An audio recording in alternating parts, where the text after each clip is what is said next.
Assalamualaikum warahmatullahi wabarakatuh. Baik, pada tayangan kedua ini kita akan lanjutkan bahasan kita, yakni terkait dengan saintifikasi jamu. Dan materi ini sebenarnya kelanjutan dari materi etnomedicine dan ada kaitannya, gitu ya. Nah, kalau kita perhatikan dari istilahnya saintifikasi jamu, berarti ada dua istilah di sini, ada scientific, ada jamu. Nah, mungkin Anda sudah bisa membayangkan gitu ya apa yang akan kita bahas ke depan. Di mana scientific ini berarti menjadikan segala sesuatunya itu lebih ilmiah gitu ya. Apa yang dijadikan ilmiah? Jamunya, gitu. Nah, artinya berarti di sini ada proses penelitian nanti yang akan dilakukan. Baik, kita akan lanjutkan. Apa itu saintifikasi jamu? Nah, sebelum masuk ke materi saintifikasi jamu, kita lihat dulu ya beberapa prolog terkait dengan kenapa saintifikasi jamu ini penting untuk dilakukan, gitu ya. Oke, pertama terkait dengan adanya transisi epidemiologi, artinya eh, eh, penyakit itu dari tahun ke tahun itu senantiasa terjadi pergeseran. Apa yang bergeser? Yakni terkait dengan eh, prevalensi terjadinya suatu penyakit. Dulu, ya, ketika belum banyak ditemukan adanya antibiotik, yang paling mendominasi penyakit itu adalah penyakit infeksi atau penyakit menular. Jadi penyakit menular ini kurang lebih ya ada 56%. Sehingga sering terjadi wabah. Nah, dari penyakit menular inilah sehingga dulu banyak dikeluarkan produk-produk dari mulai vaksin, antibiotik dan sebagainya, gitu ya. Nah, namun semakin beragamnya antibiotik, semakin canggihnya metode pengobatan untuk penyakit-penyakit infeksi, penyakit menular ini mulai turun. Nah, cuman masalahnya apa? Terjadi adanya perubahan pola hidup dari masyarakat, lifestyle. Jadi mana adanya pola hidup yang cenderung itu dari yang pola hidup dulu mungkin tidak dikenal adanya junk food, sekarang mulai dikenal adanya junk food, bahkan mungkin ada makanan-makanan instan gitu ya, yang siap saji dan boleh jadi dalamnya mengandung pengawet dan sebagainya gitu ya, atau bahan-bahan sintetik yang memang tubuh kita ini tidak menerima gitu ya. Nah, sehingga pola kesehatan atau pola penyakit menjadi berubah di mana penyakit yang tidak menular, seperti penyakit-penyakit metabolik, itu cenderung menjadi meningkat dibandingkan penyakit menular. Nah, sehingga kalau kita perhatikan di tahun 2015, penyakit yang tidak menular ini kurang lebih ada 57%. Sedangkan penyakit menular turun jadi 30%. Nah, penyakit yang tidak menular ini adalah penyakit yang justru menahun. Beda gini ya dengan menular. Yang menular itu nggak menahun. Orang infeksi, dikasih antibiotik 7 hari sehat. Hilang bakterinya. Tapi kalau penyakit yang tidak menular, ini penyakit yang memang munculnya lama gitu ya. Kurang lebih pengobatan juga bisa berbulan-bulan atau bahkan bisa tahunan atau bahkan ada yang seumur hidup. Nah, kenapa bisa demikian? Karena penyakit tidak menular ini muncul dari pola hidup yang tidak sehat, di mana pola hidup yang tidak sehat ini kan secara perlahan namun progresif ini akan menggerogoti kesehatan seseorang. Contoh misalkan ya, seseorang terbiasa mengkonsumsi makanan-makanan secara berlebihan. Nah, konsumsi makanan secara berlebihan dalam hal ini misalkan dari mulai karbohidrat dan sebagainya misalkan ya. Nah, yang terjadi adalah adanya eh, gangguan gitu ya. Jadi gangguan awal mungkin tidak disadari. Misalkan si pankreasnya ketika terus-menerus kita tembak dengan karbohidrat ataupun makan dengan gula murni secara berlebihan, maka pankreas akan bekerja ekstra keras. Dampaknya apa? Si pankreas ini mengalami kecapean, hipertrofi akhirnya gitu ya, bengkak dan sebagainya. Ya. Nah, kenapa? Karena dia mengalami kerja terus-menerus secara berulang dari hari ke hari, sehingga akhirnya terjadilah muncul beberapa kerusakan. Nah, kerusakan ini bisa jadi misalkan ada kerusakan di sel beta pankreas.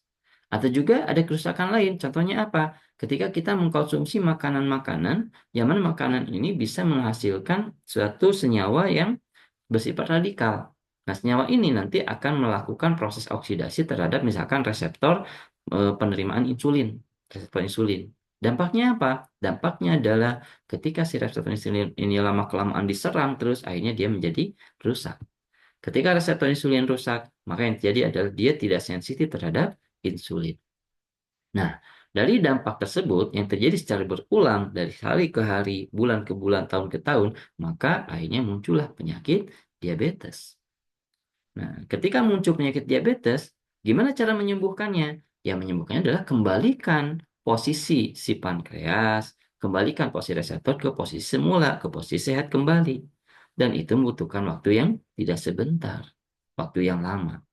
Makanya penyakit tidak menular ini cenderung memang proses pengobatannya adalah menahun, ya. Jadi jangka panjang gitu. Kenapa? Karena memang tadi penyebabnya disebabkan karena proses yang berulang setiap hari gitu ya, sehingga menghasilkan kerusakan yang mana kerusakan ini tidak bisa diperbaiki hanya dalam waktu 1 hari. Gitu. Oke. Nah, kalau kita lihat dari sini, eh, artinya pengobatan ini tidak bisa dilakukan secara spontan dalam waktu 1 hari langsung sembuh gitu ya. Kita kembali ke materi yang sebelumnya, yakni terkait dengan etnomedicine. Kita pernah membandingkan antara obat kimia dengan ramuan herbal, gitu ya. Di mana obat kimia ini efeknya cepat, ramuan herbal efeknya lambat. Nah, hati-hati, muncul tren di masyarakat. Masyarakat ini berharap bahwa ketika sekalinya dia berobat, itu ingin cepat sembuh. Nah, sehingga mereka berburu obat-obatan yang sifatnya cesplong, tapi ingin aman gitu. Sehingga pilihannya apa? Mereka memilih obat-obatan yang diklaim sebagai jamu gitu ya. Dan ternyata setelah dikonsumsi menghasilkan efek yang cepat, gitu. Tapi ternyata dia ketipu. Kenapa? Karena ramuan herbal atau jamu itu tidak akan menghasilkan efek dalam waktu yang lebih singkat dibandingkan obat kimia. Kalau ada ramuan herbal menghasilkan efek yang lebih singkat dari obat kimia, maka dipastikan di situ ada obat kimia yang bekerja. Artinya bekerja bukan ramuan herbalnya, tapi obat kimianya yang dicampurkan dengan ramuan herbal. Nah, apa dampaknya? Nah, ini yang jadi kita menjadi masalah. Masalahnya adalah si obat kimia yang dicampurkan itu dosisnya tidak terukur. Nah, tadi kan di tayangan sebelumnya kita bisa melihat bahwa si obat kimia itu kadarnya itu sesuai dengan dosis terapi. Artinya dosisnya terukur dong. Paracetamol 500 miligram misalkan ya. Nah, ketika memang dia oleh orang oknum-oknum tertentu dimasukkan ke ramuan herbal, maka dosisnya tidak terukur. Dampaknya adalah dalam jangka panjang si obat kimia yang tersembunyi di dalam ramuan herbal itu lama-lama akan menggerogoti organ tubuh kita. Contoh, ketika paracetamol disembunyikan di situ, lama-lama dia bisa bersifat hepatotoksik. Atau misalkan ada dexamethasone nih, obat dewa nih, ya. Obat yang biasanya antiinflamasi, banyak digunakan untuk menghilangkan nyeri, pegel, dan sebagainya gitu ya. Ini ketika dikonsumsi terlalu banyak, masuk ke dalam tubuh kita, dan kita menganggap bahwa jamu ini eh, apa itu aman gitu ya. Nah, ternyata di dalamnya ada dexamethasone, maka yang dampak yang muncul adalah kita akan mengalami osteoporosis. Dan osteoporosis yang tidak yang masif gitu ya, dan tidak terasa, dan biasanya gejalanya adalah begini. Biasanya terjadi pada orang tua, orang-orang yang sudah sepuh, ketika dia jatuh itu dia tidak merasakan apapun, tapi lama-kelamaan gitu ya, hari berganti hari, itu dia merasakan adanya kok pegel-pegel gitu ya di bagian tangan yang tempat jatuh tadi. Ternyata ketahuan tangannya patah tanpa terasa. Kenapa? Boleh jadi itu adalah dampak dari akumulasi obat kimia yang tersembunyi di ramuan herbal atau yang tersembunyi di jamu palsu tadi. Jadi hati-hati dengan kita mengetahui ini gitu ya. Sebisa mungkin kita mulai aware bahwa ramuan herbal tidak akan menghasilkan efek yang secepat obat kimia. Kalau ada yang seperti itu, maka ada potensi itu adalah jamu palsu. Kenapa? Karena yang bekerja bukan ramuan herbalnya, melainkan obat kimia yang disembunyikan di dalam ramuan herbal. Gitu ya. Oke. Nah, kalau melihat dari sini, maka proses pengobatan pun di sini harus mulai berubah gitu ya.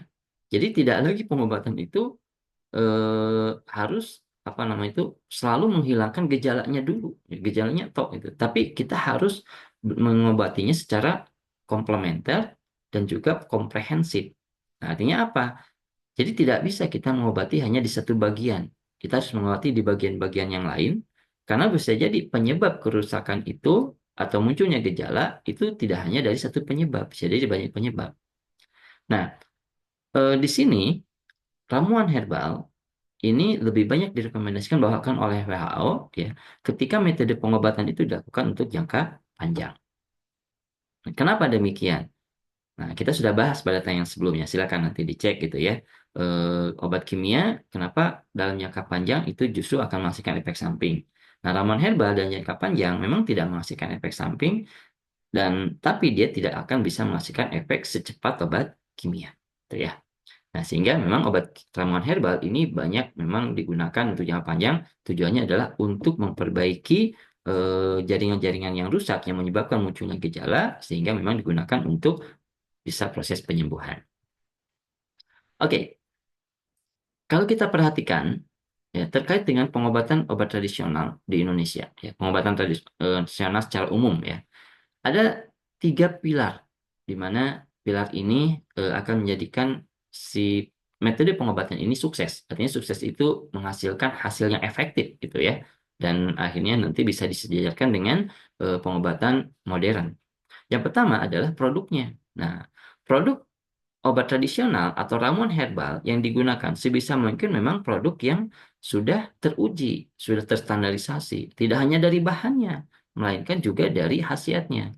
Oke, sudah ada riwayat empiris yang kita bahas pada tanya sebelumnya, tapi tidak sekedar ada riwayat empiris, sudah ada pembuktian-pembuktian ilmiah lainnya, baik praklinis bahkan sampai klinis.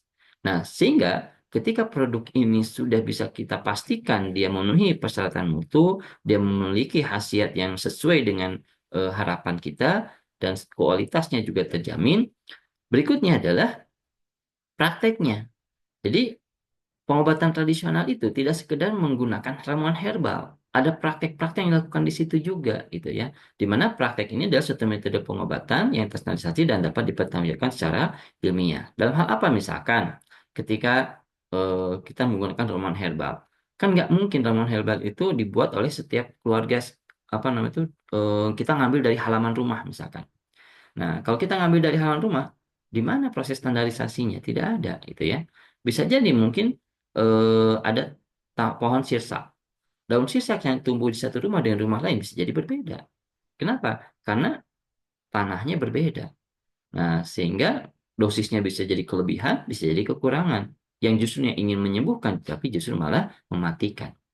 Nah, sehingga metode pengobatan ini dalam hal praktek ini juga harus terstandarisasi. Ada SOP-nya. Sehingga ketika misalkan seorang menderita suatu penyakit tertentu dan dia harus menggunakan ramuan, maka ramuan itu dihitung secara pasti. Nah, jadi ada praktek yang memang di sini harus terstandarisasi untuk bisa menunjang gitu ya penggunaan produk obat tradisional. Dan tidak hanya praktek, praktisinya juga ini harus terstandarisasi. Jadi si praktisi ini harus memang dipastikan dia memiliki pengalaman, pemahaman terkait dengan penggunaan ramuan herbal ini dan juga terkait dengan metode pengobatannya. Nah, di sini ada tenaga kesehatan yang memang spesifik menguasai metode pengobatan tradisional yang oleh pemerintah itu dicanangkan gitu ya. Mereka untuk mulai aktif bergerak menggunakan ramuan herbal untuk proses pengobatan kuratif. Nah, dalam hal ini kita mengenal ada dokter saintifikasi jamu, ada apoteker saintifikasi jamu. Nah, ada juga nanti tenaga kesehatan lain gitu ya. Namun saya belum menemukan eh, contoh lainnya. Nah, namun untuk dokter dan apoteker ini sudah ada di undang-undangnya. Ada dokter sertifikasi jamu dan apoteker sertifikasi jamu. Nah, ketiga hal inilah yang kalau seandainya ini bisa diimplementasikan, maka ramuan herbal ini bisa menjadi salah satu metode pengobatan yang disejarkan dengan pengobatan modern. Baik, ini adalah upaya pemerintah dalam pengembangan obat tradisional yang di Indonesia ya.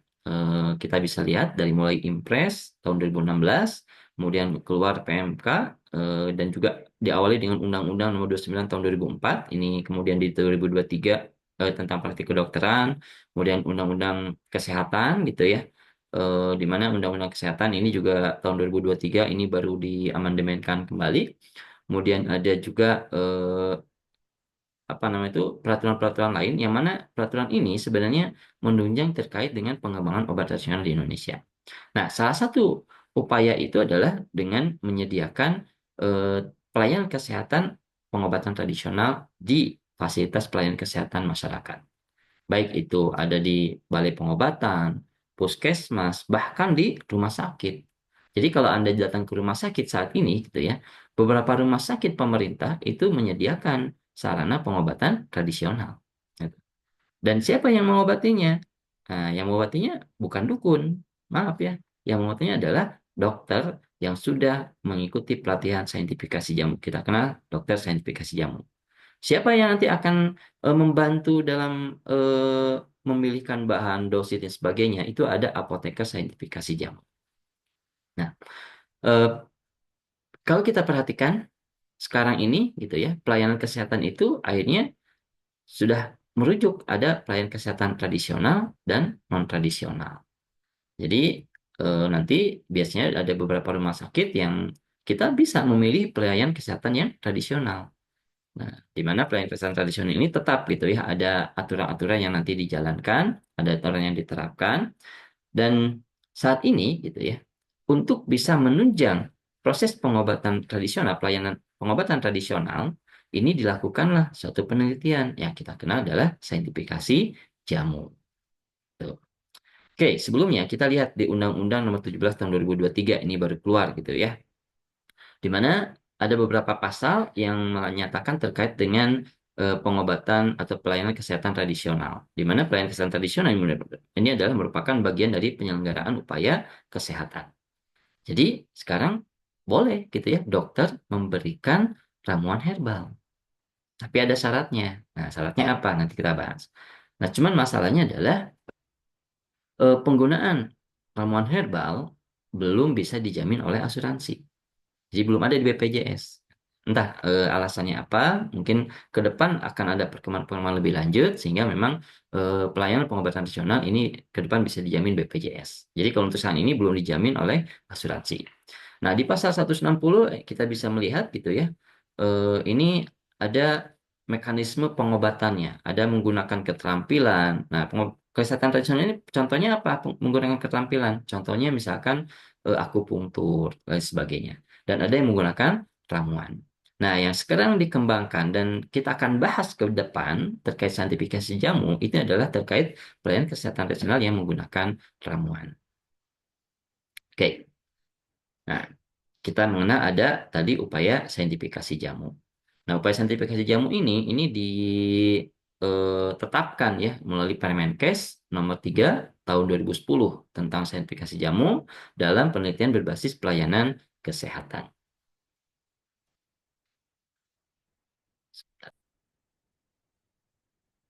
Baik.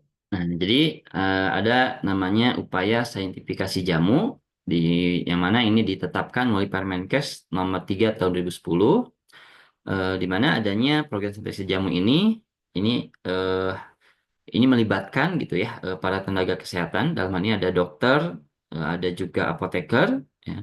Dan di sini menunjukkan adanya tekad kuat dari pemerintah untuk mulai menggalakkan jamu sebagai salah satu metode pengobatan. Nah, saya sih setuju gitu ya. Kenapa? Ini kan sebagai salah satu pemanfaatan status kita sebagai negara dengan status mega biodiversity. Gitu. Jadi tidak melulu metode pengobatan itu selalu mendewakan obat kimia. Dan kita bisa mensinergikan keduanya antara ramuan herbal dengan obat kimia seperti yang kita bahas pada materi sebelumnya, ya. Oke, apa itu saintifikasi jamu? Nah, saintifikasi jamu ini kalau kita lihat dari peraturannya, Permenkesnya, ini adalah pembuktian ilmiah jamu melalui penelitian berbasis pelayanan kesehatan. Jadi ini adalah penelitian ya sertifikat jamu ini. Dan penelitian ini berbasis pelayanan kesehatan. Nah, kalau kita baca apa itu pelayanan kesehatan, artinya pelayan itu berarti kita langsung berhubungan dengan pasien, berhubungan dengan orang, dengan masyarakat. Ini sudah masuk kategorinya adalah uji klinis sebenarnya. Nah, jadi si scientific jamu ini adalah suatu pembuktian ilmiah. Jadi ada jamu-jamu sudah beredar di masyarakat, misalkan ada rumor-rumor secara empiris. Kemudian kita lakukan penelitian. Dengan cara bagaimana? kita lakukan penelitian dengan langsung menjadikan si jamu ini sebagai salah satu metode pengobatan untuk mengatasi suatu penyakit didasarkan pada riwayat empirisnya, gitu ya, dengan cara diberikan langsung ke pasien. Nah, jadi berbasis pelayanan kesehatan. Artinya kalau pelayanan kesehatan berarti penelitiannya dilakukan di mana? Jelas ini bukan di laboratorium. Penelitiannya dilakukan di sarana-sarana pelayanan kesehatan. Kita mengenal ada puskesmas, balai pengobatan, rumah sakit, dan lain sebagainya. Penelitian jamu berbasis pelayanan ini adalah satu studi yang mengikut sertakan subjek manusia. Jadi di sini sudah langsung penelitian uji klinis. Nah, apakah harus ada uji praklinisnya? Nanti kita bahas ya. Nah, untuk membuktikan keamanan dan manfaat khasiat jamu berdasarkan riwayat empiris. Jadi syaratnya sudah ada riwayat empirisnya sendiri, gitu ya. Dengan menetapkan kaidah-kaidah ilmiah dalam penelitian. Oke, ini adalah tujuannya. Sebenarnya ada 4 tujuan. Silakan nanti Anda bisa baca. Yang paling umum adalah memberikan landasan ilmiah evidence base. Kalau Anda berkomunikasi dengan tenaga medis, dokter dalam hal ini, maka rekan-rekan kita, rekan sejawat dokter, mereka akan menggunakan obat ya pada suatu metode pengobatan, treatment suatu penyakit itu didasarkan pada evidence base. Jadi harus ada landasan ilmiahnya. Artinya harus sudah dipastikan nih aman, kemudian menghasilkan khasiat yang diharapkan dan juga secara kualitas terjamin gitu. Jadi kalau tidak ada landasan itu nggak bisa. Kenapa? Ini berhubungan dengan orang loh. Oke, menyembuhkan tapi nggak aman, nggak dipastikan keamanannya. Bukannya iya sih sembuh gitu, tapi meninggal dunia kan nggak bisa gitu ya. Nah, sehingga memang evidence base ini penting. Maka adanya saintifikasi jamu ini adalah memberikan landasan ilmiah terkait penggunaan jamu. Makanya kenapa penelitiannya itu langsung ke masyarakat. Nah, di sini juga akan menjaring beberapa jejaring dokter, dokter gigi, dan lain sebagainya gitu ya. Termasuk juga di sini ada apoteker sertifikasi jamu dan juga meningkatkan penyediaan jamu yang aman dan sebagainya di masyarakat. Nah, nanti kita akan lihat ya outputnya itu dari sertifikasi jamu ini sebenarnya ada beberapa output yang bisa kita lihat jadikan sebagai bahan belajar ya. Nah, salah satunya misalkan ini bisa dijadikan produk komersial. Atau bisa juga ini dijadikan sebagai salah satu buku yang nanti akan diedarkan di masyarakat sebagai panduan nih. Di mana buku ini khusus untuk masyarakat yang ingin mengkonsumsi jamu dengan membuat sendiri jamu di rumah misalkan ya, ramuan herbal di rumah. Itu bisa. Nanti kita lihat. Oke. Ini adalah komponen dari saintifikasi jamu. Dilihat dari peraturannya ya. Kalau kita perhatikan di sini ada fasilitas pelayanan kesehatan. Ini adalah tempatnya gitu ya. Kemudian ada pasienkesnya ini adalah fasilitas pelayanan kesehatan tempat diselenggarakannya penelitian jamu. Kemudian ada komisi saintifikasi jamu. Ini adalah pelaksana dalam rangka pembinaan dan peningkatan saintifikasi jamu. Ada dokter saintifikasi jamu dan ada apoteker saintifikasi jamu. Nah, jadi dokternya itu bukan dokter umum, tapi dokter yang memang sudah diklaim sebagai dokter saintifikasi jamu. Tandanya apa? Dia memiliki sertifikat. Dan sertifikat ini diperoleh melalui pelatihan saintifikasi jamu, baik dokter maupun apoteker. Oke. Nah, jadi ada tuh pelatihan dokter saintifikasi jamu dan juga apoteker saintifikasi jamu, ya. Dan ini dilakukan oleh pemerintah, gitu ya. Oke, pelatihan dokter sertifikat jamu dan apoteker sertifikat jamu ini adalah penambahan pengetahuan dan keterampilan bagi dokter dan dokter spesialis serta apoteker untuk dapat melaksanakan kegiatan sertifikasi jamu. Jadi sebelum kita merekomendasikan, sebelum kita masuk penelitian saintifikasi jamu, maka kita harus terstandarisasi dulu, harus terregistrasi dulu sebagai dokter ataupun apoteker saintifikasi jamu. Ya, nanti kalau sudah lulus, kita dapat sertifikat. Nah, baru nanti sertifikat ini akan kita jadikan nantinya sebagai syarat untuk bisa praktek. Ini adalah sarana atau prasarana yang digunakan pada saintifikasi jamu. Eh, Bisa di klinik saintifikasi jamu. Ini ada di Tawangmangu ya. Kalau Anda jalan-jalan ke Solo, ke Karanganyar sih tepatnya, nah, sebelum arah Gunung Lawu ya, arah Magetan, itu Anda akan menemukan ada satu wilayah Tawangmangu namanya. Di situ ada klinik saintifikasi jamu. Itu bergandengan dengan B2 P2 TOT ya. Nah, di situ dilakukan terkait dengan praktek penelitian saintifikasi jamu. Bisa juga di klinik pratama ataupun utama, di puskesmas, dan yang sekarang umum adalah di rumah sakit. Jadi di rumah sakit sekarang udah banyak dan ini dikoordinasikan, langsung di bawah dokter saintifikasi jamu. Oke, jadi penanggung jawab dari proses saintifikasi jamu ini adalah dokter ya, jadi bukan apoteker. Nah, kenapa? Karena di sini proses pengobatan, yang langsung kepada masyarakat. Nah, proses pengobatan ini melalui apa dulu? Jelas proses pengobatan ini diawali dengan proses, diagnosis. Jadi sama seperti kita menggunakan obat kimia, sebelum menggunakan obat kimia sintetik harus ada tahapan diagnosis dulu. Siapa yang berikan kewenangan untuk diagnosis? Dokter, gitu ya. Nah, dokter yang di sini nanti, akan melakukan diagnosa, kemudian nanti akan dianamnesa gitu ya, seperti apa kondisi penyakitnya, kondisi pasiennya, kemudian nanti akan ditetapkan seperti apa ramuan herbal yang paling tepat digunakan untuk si pasien tersebut. Dan dokter saintifikasi jamu ini tadi harus memiliki surat tanda registrasi, surat izin praktek, dan sertifikasi saintifikasi jamu. Jadi, spesialis ya, jadi bukan lagi dokter umum, seperti itu. Nah, ini adalah standar rujukan terkait bahan penelitian yang akan digunakan. Jadi, seperti yang pernah kita bahas di sebelumnya bahwa penelitian berbasis pelayanan kesehatan ini, penelitian saintifikasi jamu ini menggunakan jamu yang telah memiliki bukti empiris. Artinya bukti empiris itu dia sudah ada riwayat turun-temurun. Jadi sudah ada riwayat, turun-temurun atau setidaknya juga tercantum di Kepustakaan Etnomedicine.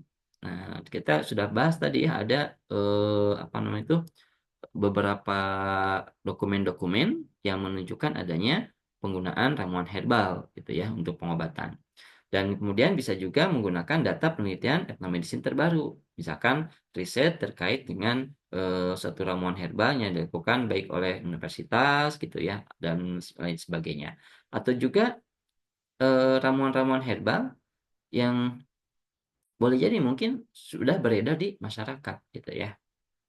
Nah, nanti ramuan empiris yang akan diteliti dijadikan, sebagai bahan untuk penelitian di saintifikasi jamu ini nantinya akan ditetapkan dulu oleh Komisi Saintifikasi Jamu Nasional. Oke, ini adalah jenis bahannya. Jadi ada formula ramuan jamu saintifik, ini tadi ya yang sudah, mendapatkan evidence base melalui penelitian berbasis pelayanan.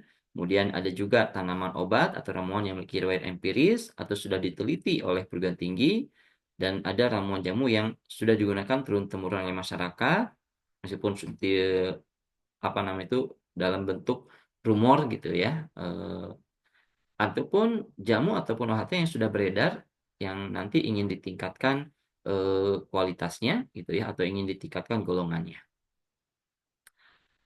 Nah, ada 2 produk saintifikasi jamu ini, yang pertama ada produk komersil dan ada jamu komunitas, jadi bisa dipilih. Nah, biasanya, kalau produk komersil berarti si hasil penelitian dari saintifikasi jamu ini akan dirahasiakan dulu gitu ya. Kenapa ya? Akan dikomersilkan gitu ya, dirahasiakan bahkan kemungkinan kalau seandainya, nantinya berpotensi menghasilkan nilai ekonomi yang cukup tinggi, maka ini akan dipatenkan biasanya. Nah, ada juga jamu komunitas. Nah, kalau komunitas ini jelas hasil penelitian dari sertifikat jamu ini nanti biasanya akan dibukukan atau misalkan diinformasikan melalui suatu website dan sebagainya, kemudian diedarkan secara luas di masyarakat dan direkomendasikan bisa digunakan secara luas oleh masyarakat. Yes. Jadi di situ diinformasikan dari mulai bahannya, jumlahnya berapa, cara pengolahannya, cara menggunakannya dan sebagainya, gitu ya. Jadi ada 2 ini. Nah, keduanya memiliki prasyarat. Persyaratannya apa? Nah, untuk yang komersil, pertama, bahan uji harus berupa jamu dengan riwayat empirik. Jelas gitu ya, harus ada riwayat empirisnya dan bahan uji ini memiliki data praklinis yang cukup. Nah, karena di saintifikasi jamu ini sudah langsung ke manusia, sudah langsung diujikan ke pasien yang menderita suatu penyakit, dan ini sudah pasti adalah merupakan satu uji klinis, maka harus ada landasan dari uji klinis itu, yaitu data praklinis, gitu ya. Data praklinis ini dari mulai, hasil apa namanya itu, keamanannya dari toksisitasnya mau akut, mau toksisitas, subkronis maupun kronis gitu ya, ataupun toksisitas khusus, juga terkait dengan dosis efektif dan sebagainya. Nah, sehingga data ini yang nanti akan melandasi masuk ke saintifikasi jamu, yang nanti akan dijadikan sebagai jamu komersil ya. Nah, kemudian penelitinya juga sudah melakukan kerjasama dengan produsen karena akan dikomersilkan. Jadi sudah jelas siapa yang nanti akan menjualkan. Kenapa? Karena yang menjual bukan peneliti. Yang menjual adalah produsen. Nah, oleh karena itu di sini sebisa mungkin sudah ada kerjasama antara peneliti dengan produsen. Dan kemudian baik peneliti maupun produsen sudah memperhitungkan kelayakan ketersediaan bahan baku jamu. Ya.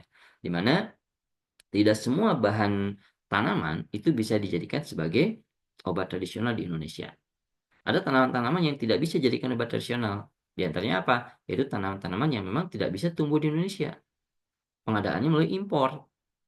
Nah, kalau pengadaannya melalui impor tidak bisa tumbuh di Indonesia, maka ada potensi di situ terjadi kelangkaan bahan. Atau bahannya ada, tapi harganya dimainkan. Gitu. Sehingga memang sebisa mungkin tanaman tersebut harus bisa ditumbuhkan di Indonesia. Itu syarat untuk bisa dijadikan obat tradisional. Untuk apa? Ini, akses ketersediaan bahan baku. Kemudian harus ada protokol uji klinis yang kemudian harus didaftarkan ke Badan POM. Dan protokol ini nantinya akan mendapatkan persetujuan etik dari Komisi Etik Penelitian Kesehatan atau KEPK. Setelah mendapatkan persetujuan dari sini, maka baru dilakukan proses penelitian. Itu untuk komersil ya. Kalau jamunya bukan untuk komersil, tadi ya, untuk komunitas, untuk disebarkan langsung ke masyarakat, maka ini syaratnya. Pertama, tadi harus selalu memiliki riwayat empiris. Kedua, sudah memiliki data keamanan minimal ya, lethal dose 50. Jadi dosis letal 50-nya ini sudah diketahui. Sehingga sudah tahu nih rentang keamanannya itu di mana. Gitu ya.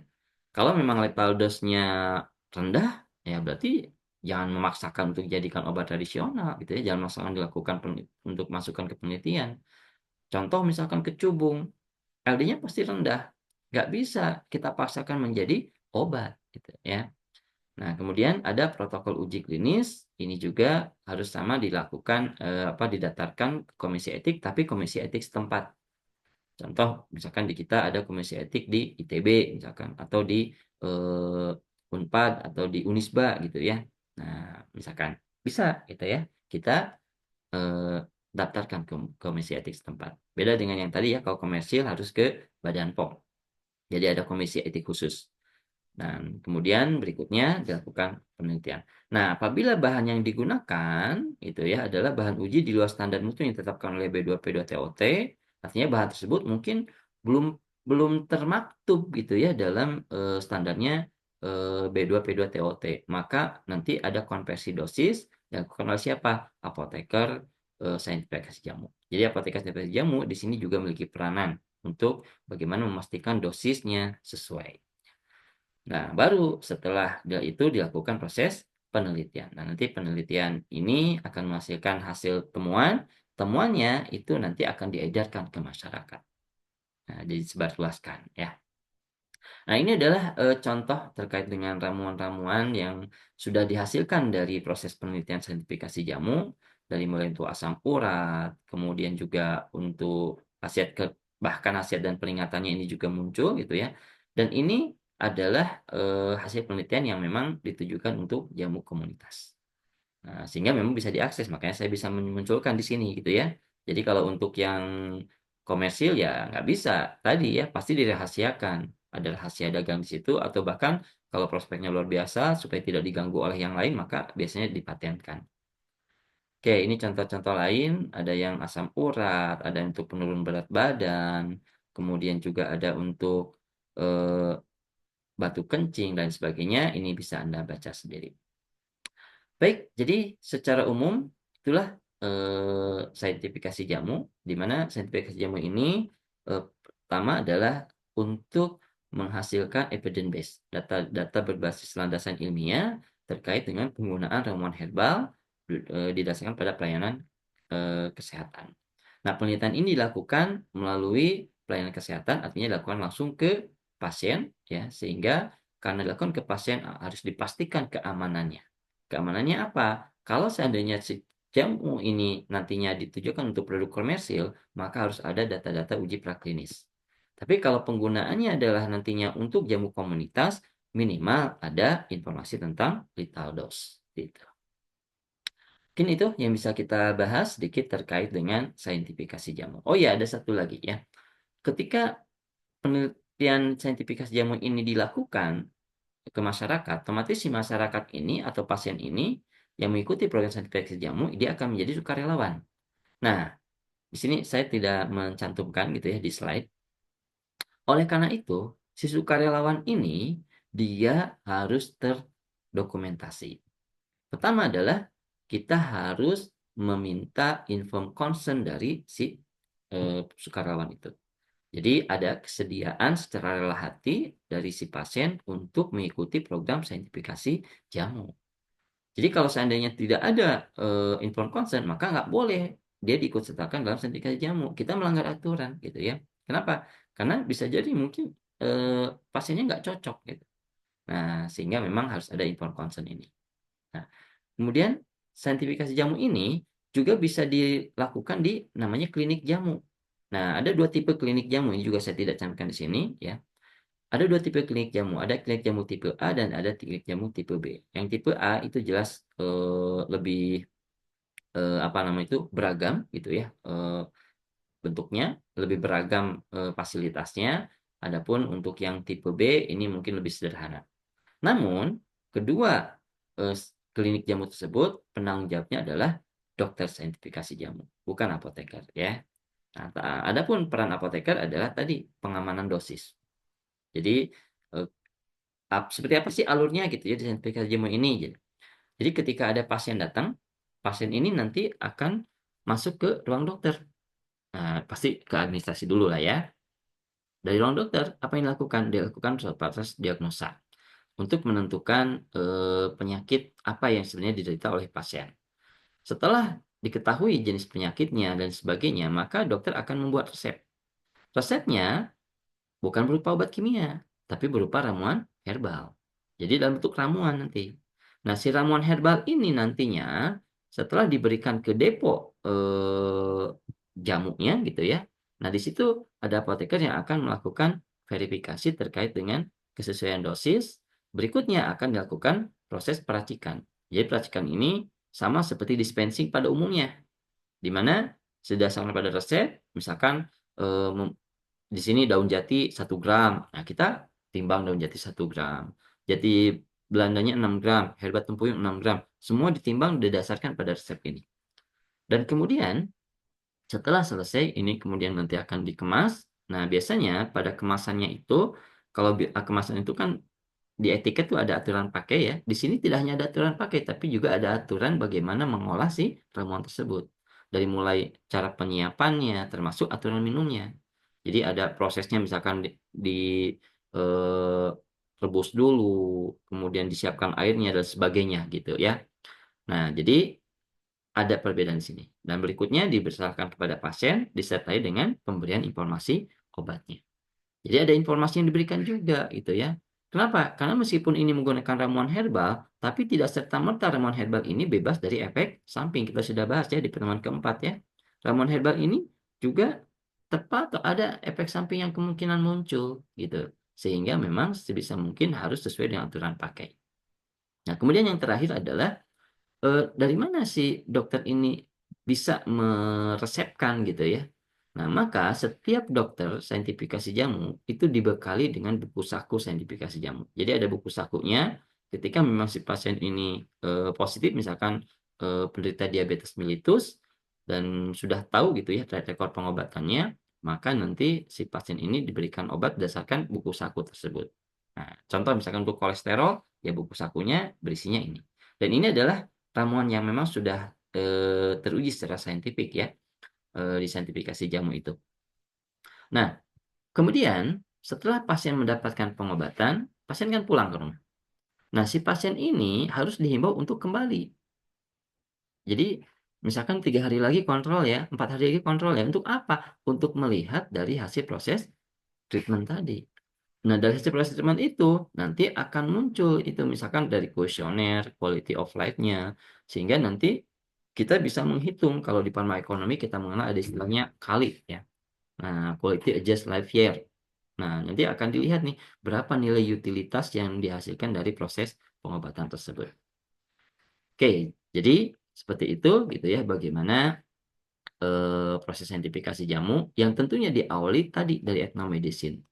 Jadi ethnomedicine ini juga menjadi pengetahuan yang perlu diketahui oleh kita sebagai calon farmasis gitu ya.